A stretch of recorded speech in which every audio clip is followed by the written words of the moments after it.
అయితే ప్రతి విధమైనటువంటి శరీర సంబంధమైనటువంటి సమస్యల నుంచి విడుదల పొందాలన్నా, అంతేకాదు కానీ శరీరానికి మాత్రమే కాదు కానీ సమస్యలు, రోగాలు మరి ఒక చోట కూడా ఉంటున్నాయి. ఎక్కడ ఉన్నాయండి రోగాలు, సమస్యలు? శరీరానికి ఉంటున్నాయా లేదండి? నవ్వు తిమ్మతున్నాయా? వింటున్నారా? మళ్ళీ చెప్పన్నా. సమస్యలు, రోగాలు శరీరానికి ఉంటున్నాయా లేదా? మరి మరొక చోట కూడా ఉన్నాయి. ఎక్కడది? దేవునికి మహిమ కలుగునగా. శరీరానికి ఏ విధమైనటువంటి వ్యాధులు ఉన్నాయో, శరీరానికి ఏ విధమైనటువంటి సమస్యలు ఉన్నాయో, అదే విధముగా ఆత్మకు కూడా రోగములు ఉన్నాయి. భక్తుడైన దావీదు అంటాడు, ఓ తండ్రి నా ఆత్మకు పట్టిన రోగమును దేవునికి మహిమ కలుగునగా.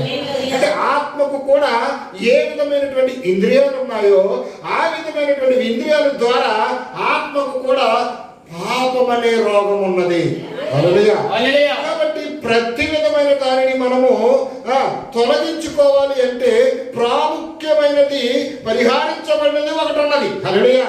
అది ఏమిటి అంటే అది యేసుక్రీస్తు రక్తమై ఉన్నది.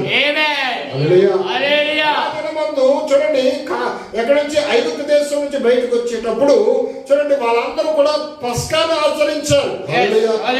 పస్కా బలి పశువును వాళ్ళు ఏం చేశారు? వధించి, ఉడికించి, దాన్ని భుజించి, హల్లెలూయా, ఆ ఆహారము తిరిగినప్పుడు వాళ్ళందరూ కూడా శరీర సంబంధమైన ఏ విధమైన రోగం ఉన్నను, ఎలాంటి సమస్య ఉన్నను, అది నిశ్చయంగా వాళ్ళ శక్తిని పొందుకొని సిద్ధపడి యుద్ధానికి సిద్ధంగా ఉన్నారు.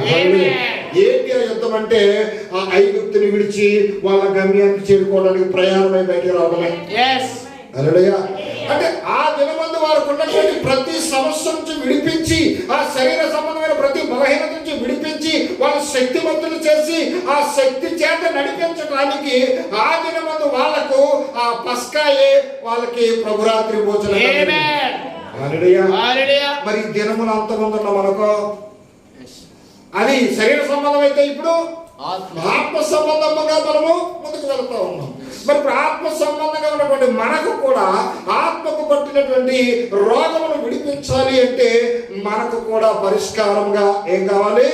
ఆ నిజమైన, ఆ వధించబడిన ఆ గొర్రె పిల్ల అనగా ప్రభువైన యేసుక్రీస్తు యొక్క రక్తం మనకు కావాలి.